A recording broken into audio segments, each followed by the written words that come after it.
আগন্তুক দিনত তেওঁলোকে আৰু পাৰিব। এই 10 দিনত আচলতে বিহু শিকিবলৈ আচলতে বহুত কম সময়, কিন্তু তথাপিও তেওঁলোকে পাৰিছে, ভাল লাগিছে। হয়, মানে বিহুৰ অৱা কখিনি তেওঁলোকে ভালকৈ আয়ত্ত কৰিব পাৰিছে। হয়, পাৰিছে। বিহু আচলতে শিকাটো ইমান সহজো নহয়, শুদ্ধ ৰূপত যদি তেওঁলোকে শিকিব বিচাৰে, কিন্তু তেওঁলোকে যথেষ্টখিনি পাৰিছে। প্ৰথমে অৱা ক খ বুলিয়ে ক'ব লাগিব, তেওঁলোকে পাৰিছে, নিশ্চয় আগন্তুক দিনত পাৰিব। আৰু সম্পূৰ্ণ মানে আপোনালোকে পদ্ধতিগত প্ৰশিক্ষণেৰে তেওঁলোকক প্ৰশিক্ষণ প্ৰদান কৰি আহিছে।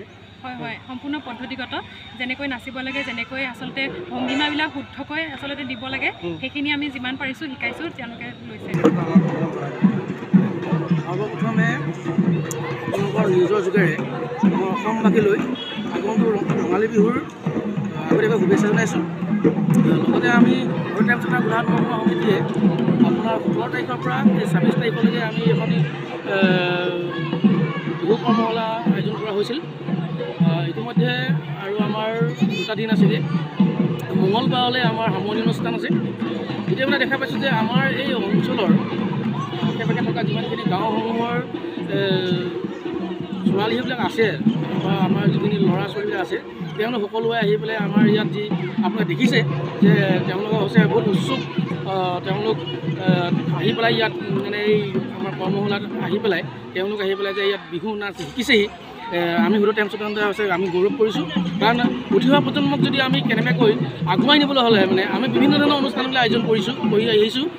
আমি কচুপথাৰত আমি হুদৰ টাইমছত গোলাঘাট মহকুমা সমিতিয়ে এই আয়োজন কৰিছোঁ। ইতিমধ্যে আমি দেখিছোঁ যে আমাৰ যিসকল ল'ৰা ছোৱালী আছে তেওঁলোক সঁচাকৈ বহুত আশা, তেওঁলোকে শিকিবলৈ ইচ্ছুক, তেওঁলোকে আগবাঢ়ি আহিছে। আৰু প্ৰধানকৈ তেওঁলোকৰ অভিভাৱকসকলক আমি অশেষ ধন্যবাদ জনাইছোঁ। লগতে আমাৰ যিসকল আমাৰ দুগৰাকীকে আমাৰ আছে, তেওঁলোক আহি পেলাই ইয়াত আমাৰ প্ৰশিক্ষণ দিছিল। যিসকল প্ৰশিক্ষণ দি আছে তেওঁলোকলৈও আমি হুদৰ টাইমছত মজিয়াৰ পৰা তেওঁলোকে আন্তৰিক অভিনন্দন জ্ঞাপন কৰিছোঁ। তেওঁলোকে যিমান হ'লেও কষ্টৰে আহি পেলাই তেওঁলোকে ইয়াত প্ৰশিক্ষণ দিছেহি। আৰু লগতে আমাৰ এই গাঁওখনৰ ওচৰৰ যিখিনি আমাৰ সহায় সহযোগিতা কৰিছে, আৰু আমাৰ যি কচুপথাৰ আঞ্চলিক সমিতিৰ যি কৰ্মকৰ্তা আছে তেওঁলোকে যথেষ্ট সহায় কৰিছে।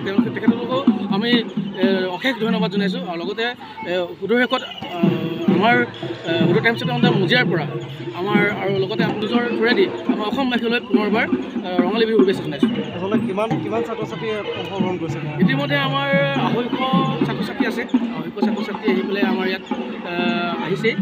আৰু বিশেষকৈ আমি অভিভাৱক তেওঁলোকক আমি বিশেষভাৱে ধন্যবাদ জনাব লাগিব, কাৰণ তেওঁলোকে আমাৰ সহযোগিতা কৰাৰ কাৰণে তেওঁলোকে ছাত্ৰ ছাত্ৰীসকল আহিছে, তেওঁলোকে প্ৰেক্টিছ কৰিব।